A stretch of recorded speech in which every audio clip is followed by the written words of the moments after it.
Tonight we have highlights from the Week 12 games. We have your Week 13 middle of the seventh inning highlights, and we have our Week 12 power rankings. All of this and more in 20 seconds.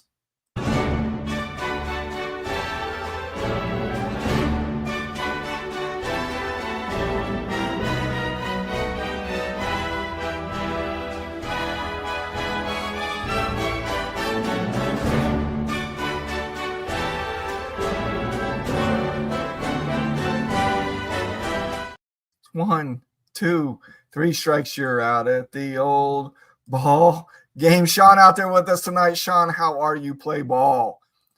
Hey, everybody. Welcome to the seventh inning stretch. This is our seventh episode of this show, this being our first year of doing the seventh inning stretch. This is the point of the week where we will give you last week's highlights, this week's middle of the seventh inning as we go from the top half of the seventh to the bottom half of the seventh and where everybody's at. And then we also give you the power rankings from week 12. I see a couple other people on out there. If you are out there, say hello. Hanley being one of them. Hanley, how are you? So as always on a Friday night, the seventh inning stretch will be a quick show, 15 minutes maybe. But the first thing we want to talk about is, and Katie B out there with us as well. So Hanley and Katie, both players in the APBL this year. Sean, I think pledging his life to us next year to play with us in the league. Not sure what team he's going to be yet, but I appreciate all three of you being here. I see a fourth person just popped up too. Not sure who that is. If you're out there, please give us a hey. So week 12 in the APBL was kind of a turning point for the league. We had just passed the halfway point in week 11, and every point, every misstep, everything carries weight from here all the way until the end of our 22-week regular season. Scoreboard lit up across the league. We had a monster blowout from the Angels, a battle between the Yankees and the White Sox, and then a second straight statement win by the resurgent Detroit Tigers, which Hanley is the general manager of. So here is how everything shook out for week 12. So the game of the week was the Angels versus the Blue Jays. Angels delivered the highest point total of the week and the largest margin of victory all season, dismantling the Blue Jays and a 201-point blowout. Final score there was 367 to 166. It was the kind of performance that puts the league on notice, especially heading into the tougher weeks. Toronto is now on a 5-game slide, continues to search for answers after a promising start. Next game to talk about is the Cubs and the Guardians. Cubs handled the Cleveland Guardians 281 to 241 in a solid all-around win. While not flashy, it was a necessary result for a Cubs team aiming to reassert itself. Meanwhile, Cleveland finds itself in a dangerous territory now on their own 4-game skid. And in the game that we talked about, which was a second statement win for the Detroit Tigers, they knocked off the Braves last week, the Rangers this week, back-to-back weeks, and this one wasn't even close. After flying under the radar for most of the season, the Tigers are suddenly roaring into the playoff conversation. Texas need to bounce back quickly ahead of a massive showdown next week. We're going to talk about that here in just a second. Tigers end up winning that game by 51 points. So the massive showdown that the Rangers have this week are against the Yankees. New York stays scorching hot, extending their win streak to 4 in a row now. Against the White Sox, to the White Sox credit, they posted their second best score of the season, but it just wasn't enough against the league's top-rated team in the power rankings. Sometimes the schedule is just not your friend. The defending champion San Francisco Giants had their 4-game win streak snapped in a grinded-out loss to St. Louis. Final score there, 257 to 244. These are the kind of results that shape a playoff seeding. And for the Giants, it's a reminder that every opponent in the NL has bite. A couple other games to talk about. We have the Reds versus the Red Sox. Cincinnati ends up getting that win by 53, returned to form after they had a tough loss in week 11. And then the Braves end up beating the Orioles 234-213. Won that game by 21 points. Atlanta bounces back after last week's loss as well, holding off a feisty Orioles squad. So upcoming this week, the one game we really wanted to highlight, as we kind of mentioned as we went through those scores real quick, is the Yankees and the Rangers this week. Two titans of a game. They are meeting for the first time this year, first time in this Rangers history as Katie is taking over the franchise in the 2025 season. We have the Reds versus the Cubs. They have a series split 1-1 lifetime. This could be a playoff matchup. We have the Angels versus the Cardinals, a rematch from week 2 where LA got the win. Cards are way hotter now than they were earlier in the season. Atlanta already holds a win in the season series against the Giants. They play again this week. Tigers and Orioles. Detroit won round 1 earlier this year, but they are playing inspired ball right now after getting 2 tough wins. Guardians and White Sox, 2 teams kind of near the bottom. One of them has got to get this win and get themselves a little bit further up in the standings. And then we got the Red Sox versus the Blue Jays. Toronto's need a bounce back win to be able to get that. And let's go ahead and show you where those scores are at since we just mentioned all of those games. So here's where we're at right now.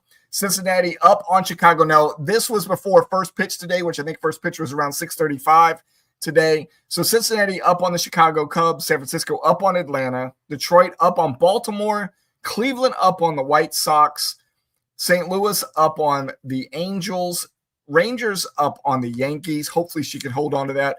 But for my sake, I hope they tie or something, or they both lose. I'm not sure how that would work out, but that's what I need to happen. And then the Red Sox up over the Blue Jays right now, 103-65. Again, all of those scores came before first pitch today. Let's show the power rankings from the end of week 12. We already talked about the Yankees kicking butt right now. See if I can give you a little bit of a better than just kicking butt. We've reached the halfway point, 1 game past the halfway point. Yankees have taken firm control of the top spot in the power rankings with a near flawless 988 power ranking score. They've won 4 straight games. They lead the league in total points and have the best all-play record. The only blemish that keeps them from having that perfect 1.000 record right now is they share that 9-3 record with the Atlanta Braves. As you can see, both of the teams there have a 0.75 win-loss percentage. So I wanted to make sure everybody got to see that. I'll leave it up on the screen for just a second. That way you can see it. And why we're talking about the Yankees and the Rangers being such a powerhouse game this week. They are the number 1 and number 2 in the power rankings. MJ showing up. MJ, how are you? Hey, y'all. How's your mom doing? Let us know. And how are you doing? Sean says, go Braves. MJ says she was having technical issues.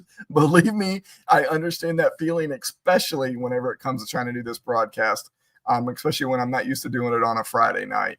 So, Sean, have you decided what you are or what you are going to call your team for the 2026 season when you join us? MJ, that is good to hear. Surgery went well, I think, from what you had said. So hopefully rehab will treat her well as well. That's it. I did say it was going to be a very short show. One of the things that I thought about that needs to happen on this show. Again, we're only 7 episodes into this ever. This is our first season of doing this. Is probably talk about some player notes like we do whenever we do the Fanatically Real broadcast on Wednesday nights, because there was some memorable send downs this week, and a couple players that end up getting hurt. Canning, pitcher for the New York Mets, ends up going down with, I think what they finally said today was a torn Achilles. Did pop up on the 60-day IL. I had him on my roster. Reading over the notes, it looks like he's probably done for this season, though. Quick drop, and I think if I remember seeing whenever I dropped him, about 125,000 other people dropped him from their leagues as well.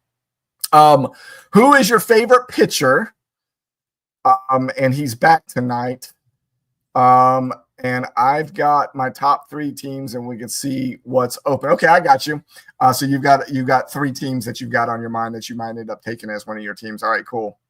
Well, who's the pitcher, MJ? Favorite pitcher is finally back. I don't know who your favorite pitcher is. Who is that? I know who my favorite pitcher is. I got Ohtani back, not just on the batting side, but on the pitching side. But if anybody wants him on the pitching side, I'll clearly trade you now that I have him back and he is functional and is pitching again. If you want him, let me know, and I will trade him away to you. Just got to let me know what you're willing to offer. So again, that is it. Super easy show tonight. I don't even know who that is. This is how I know that I haven't been around baseball long enough. This is our second real season playing under the umbrella of the FSA, and I'm still learning players. John Rocker. It's retired John Rocker. I thought that was MJ that was saying that. I was like, wow, you really misspelled Rocker to get over what a Velati was. That was a bad misspell. I read Sean's message in between there instead. I definitely, before we get off of here, want to give a shout out to our sponsors. Thank you to Sport Management Solutions, who are our title sponsor of this broadcast and all broadcasts that we do under the Fantasy Sports Alliance umbrella. Also want to thank the Recast, the official music of Fantasy Sports Alliance. And also, if you follow us on any of the social media platforms, but you're not following us on Twitter/X, please go out there and follow us on that platform. Like we said on the show on Wednesday night, we closed that down for quite a while. It's opened back up again. We are posting content on there. It needs to come a little bit more regular. I have been working on some things behind the scenes, though, that has kind of taken me away from the social media screen for just a little bit, but we'll probably be back on that on Monday without a problem. So if you are following us on all of our other social media platforms, please follow us on Twitter/X, because we need more than just 9 people that we have right now.